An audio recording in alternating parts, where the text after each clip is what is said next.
നമ്മുടെ കുറച്ച് friends request ചെയ്തതാണ് പനീർ ബിരിയാണി. അതുകൊണ്ടാണ് നമ്മൾ ഇന്ന് പനീർ ബിരിയാണി വെക്കുന്നത്.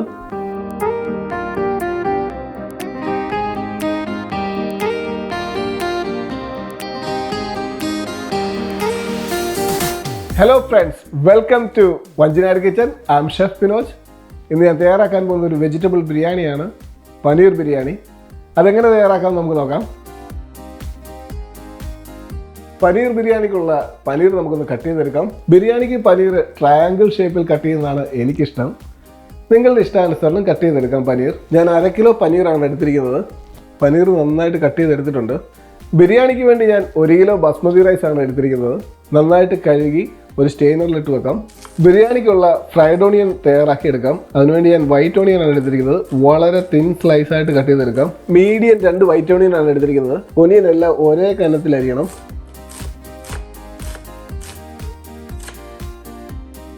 പനീറിൻ്റെ മസാലയ്ക്ക് വേണ്ടി 3 മീഡിയം റെഡ് ഓണിയൻ ഞാൻ എടുത്തിട്ടുണ്ട്. അതിൻ്റെ കൂടെ ഒരു ഗ്രീൻ ക്യാപ്സിക്കവും എടുത്തിട്ടുണ്ട്. ഒന്ന് അരിഞ്ഞെടുക്കാം.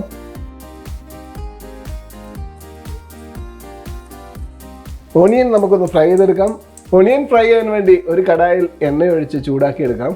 എണ്ണ നന്നായി ചൂടായാലുടൻ മീഡിയം ഫ്ലെയിമിൽ വെച്ച് വേണം ഓണിയൻ ഫ്രൈ ചെയ്യാൻ. ഓണിയൻ ഇട്ടാലുടൻ നന്നായി ഇളക്കി കൊടുക്കണം. കരിയാതെ വളരെ ശ്രദ്ധിച്ചു വേണം ഓണിയൻ ഫ്രൈ ചെയ്യാൻ. ഓണിയൻ്റെ കളർ ഒന്ന് മാറി വരുന്നുണ്ട്. നന്നായിട്ട് ഇളക്കി കൊടുക്കണം. ഓണിയൻ ഒരു ഗോൾഡൻ കളറാകുമ്പോൾ കോരിയെടുക്കണം. ഒരു ടിഷ്യൂ പേപ്പറിലേക്ക് നിരത്തിയിടണം, എണ്ണ മുഴുവൻ വലിഞ്ഞു പോകാൻ. ബിരിയാണിക്കുള്ള മസാല തയ്യാറാക്കാം. ആ ടൈമിൽ തന്നെ നമുക്ക് റൈസിനുള്ള വെള്ളവും ബോയിൽ ചെയ്തെടുക്കാം. റൈസ് ബോയിൽ ചെയ്യാൻ വേണ്ടി ഞാൻ 8 ഗ്ലാസ് വെള്ളം എടുത്തിട്ടുണ്ട്. അതിലേക്ക് നമുക്ക് ഒണിയൻ ഫ്രൈ ചെയ്ത ഓയിൽ 2 ടേബിൾ സ്പൂൺ ഒഴിക്കാം. റൈസിനുള്ള വെള്ളത്തിലേക്ക് നമുക്ക് സ്പൈസസ് ചേർക്കാം. 3 ഏലക്കായും, ഒരു ചെറിയ കറുവപ്പട്ടയും, ഒരു തക്കോലവും, 4 ഗ്രാമ്പൂ, 3 ചെറിയ ബേ ലീഫും ചേർക്കാം. റൈസിന് നല്ലൊരു ഫ്ലേവർ കിട്ടാൻ വേണ്ടിയാണ് നമ്മൾ സ്പൈസസ് ചേർത്തിരിക്കുന്നത്. അതിലേക്ക് നമുക്ക് 1 ടേബിൾ സ്പൂൺ ഉപ്പൂടെ ചേർക്കാം. ഒരു ലിഡ് കൊണ്ട് നന്നായിട്ടൊന്ന് അടച്ചു വെക്കാം. ബിരിയാണിക്കുള്ള പനീർ മസാല തയ്യാറാക്കാം. അതിനുവേണ്ടി നമുക്കൊരു പാൻ വെക്കാം. പാൻ ചൂടായതിനു ശേഷം ഒണിയൻ ഫ്രൈ ചെയ്ത അതേ ഓയിൽ 2 ടേബിൾ സ്പൂൺ ഒഴിക്കാം.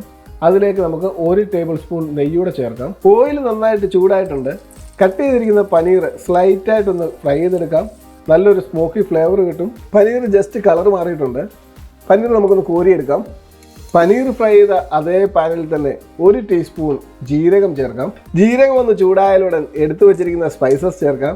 3 ബേ ലീഫും, ഒരു ചെറിയ കഷ്ണം കറുവപ്പട്ടയും, 3 ഏലക്കായും, 1 തക്കോലവും, 4 ഗ്രാമ്പൂവും. സ്പൈസസ് എല്ലാം നന്നായിട്ട് ചൂടായിട്ടുണ്ട്. അതിലേക്ക് നമുക്ക് 1 ടേബിൾ സ്പൂൺ ജിഞ്ചർ ചേർക്കാം. 1 ടേബിൾ സ്പൂൺ ഗാർലിക്കും ചേർക്കാം. ജിഞ്ചറും ഗാർലിക്കും ഫൈനായിട്ട് ചോപ്പ് ചെയ്ത് വേണം എടുക്കാൻ. നന്നായിട്ടൊന്ന് സോത്ത് ചെയ്തെടുക്കാം. ഇഞ്ചിയും വെളുത്തുള്ളിയും സോത്തയാകുന്ന ടൈമിൽ 2 പച്ചമുളക് സ്ലൈസ് ചെയ്തെടുക്കാം. അരിഞ്ഞു വെച്ചിരിക്കുന്ന പച്ചമുളക് ചേർക്കാം.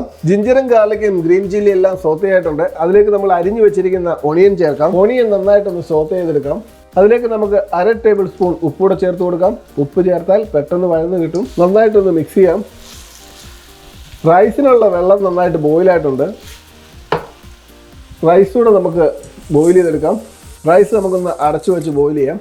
റൈസ് ഒന്ന് ചെക്ക് ചെയ്യാം. റൈസ് ഏകദേശം 75% കുക്കായിട്ടുണ്ട്. ബാക്കി നമ്മൾ ദമ്മിലിട്ടാണ് കുക്ക് ചെയ്യുന്നത്. റൈസ് നമുക്കൊന്ന് ഊറ്റിയെടുക്കാം. ഒണിയൻ നന്നായിട്ട് വഴന്നിട്ടുണ്ട്. അതിലേക്ക് നമ്മൾ അരിഞ്ഞു വെച്ചിരിക്കുന്ന ക്യാപ്സിക്കം ചേർക്കാം. നന്നായിട്ടൊന്ന് സോത്ത് ചെയ്ത് കൊടുക്കാം.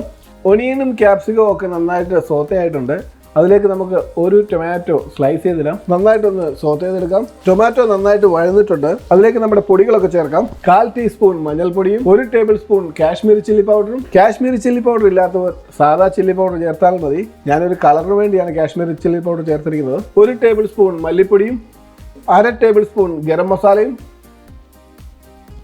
1 ടീസ്പൂൺ ജീരകപ്പൊടിയും, 1 പിഞ്ച് കസൂരി മേത്തിയും,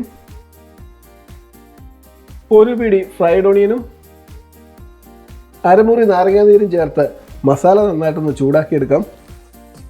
അതിലേക്ക് നമുക്ക് 1/2 കപ്പ് വെള്ളം ഒഴിച്ച് മസാല നന്നായിട്ടൊന്ന് ബോയിൽ ചെയ്തെടുക്കാം. അതിലേക്ക് നമുക്ക് നല്ല കട്ടിയുള്ള 1 കപ്പ് തൈരൂടെ ചേർത്ത് നന്നായിട്ടൊന്ന് മിക്സ് ചെയ്തെടുക്കാം. തൈര് ചേർത്താലുടൻ ലോ ഫ്ലെയിമിൽ വെച്ച് കുക്ക് ചെയ്യാവുള്ളൂ. അതിലേക്ക് നമ്മൾ ഫ്രൈ ചെയ്തിരിക്കുന്ന പനീറൂടെ ചേർക്കാം. നന്നായിട്ടൊന്ന് മിക്സ് ചെയ്യാം.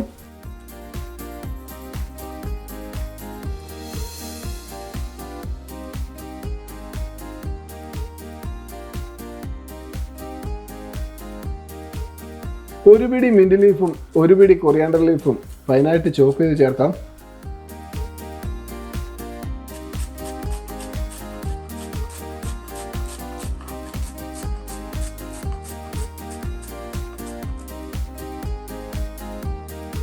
നന്നായിട്ടൊന്ന് മിക്സ് ചെയ്യാം. മസാല റെഡി ആയിട്ടുണ്ട്. അതിലേക്ക് നമുക്ക് റൈസ് ചേർത്ത് ദം ചെയ്യാം. റൈസ് നമുക്ക് 2 ലെയറായിട്ട് സെറ്റ് ചെയ്യാം. അതിലേക്ക് നമുക്ക് 1/2 ടേബിൾ സ്പൂൺ നെയ്യ് ചേർക്കാം. ഫ്രൈഡ് ഓണിയൻ, ചോപ്പ് ചെയ്തിരിക്കുന്ന കൊറിയാൻഡറും മിന്റും ചേർക്കാം. അടുത്ത ലെയർ റൈസ് കൂടെ ചേർക്കാം. ബാക്കിയുള്ള ഫ്രൈഡ് ഓണിയനും കൊറിയാൻഡറും മിന്റും ചേർക്കാം. 1 പിഞ്ച് സാഫ്രോൺ ചെറു ചൂട് പാലിനകത്ത് കലക്കി എടുത്തിട്ടുണ്ട്. സാഫ്രോൺ കൂടെ റൈസിൽ ചേർത്ത് നമുക്ക് ദം ചെയ്യാം. സാഫ്രോൺ ചേർക്കുന്നത് ബിരിയാണിക്ക് നല്ലൊരു കളർ കിട്ടാൻ വേണ്ടിയാണ്. സാഫ്രോൺ കിട്ടാത്തവർ മഞ്ഞൾപ്പൊടി ചേർക്കാവുന്നതാണ്.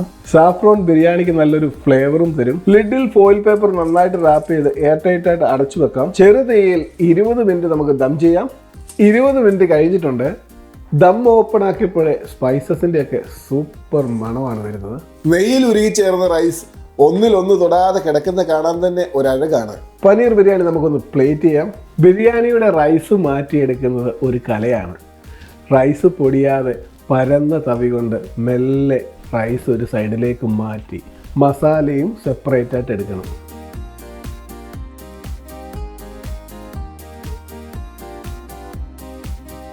വെജിറ്റേറിയൻകാർ മാത്രമല്ല നോൺ വെജിറ്റേറിയൻകാരും മസ്റ്റായിട്ട് ട്രൈ ചെയ്യേണ്ട ഒരു ബിരിയാണിയാണിത്. കസൂരി മെത്തിയും ജീരകവും ഒരു അരോമാറ്റിക് ഫ്ലേവർ തരുന്നുണ്ട് ഈ ബിരിയാണിക്ക്. നിങ്ങൾക്ക് എൻ്റെ പനീർ ബിരിയാണി ഇഷ്ടപ്പെട്ടെന്ന് പ്രതീക്ഷിക്കുന്നു. ഇഷ്ടപ്പെട്ടാൽ please like, share and subscribe. ആദ്യമായിട്ട് കാണുവാണെങ്കിൽ ബെൽ ബട്ടൺ കൂടെ ഒന്ന് പ്രസ് ചെയ്യണം. അതുപോലെ തന്നെ എൻ്റെ Facebook page Vanchinad kitchen, Instagram ഇതൊക്കെ ഒന്ന് ഫോളോ ചെയ്യണം.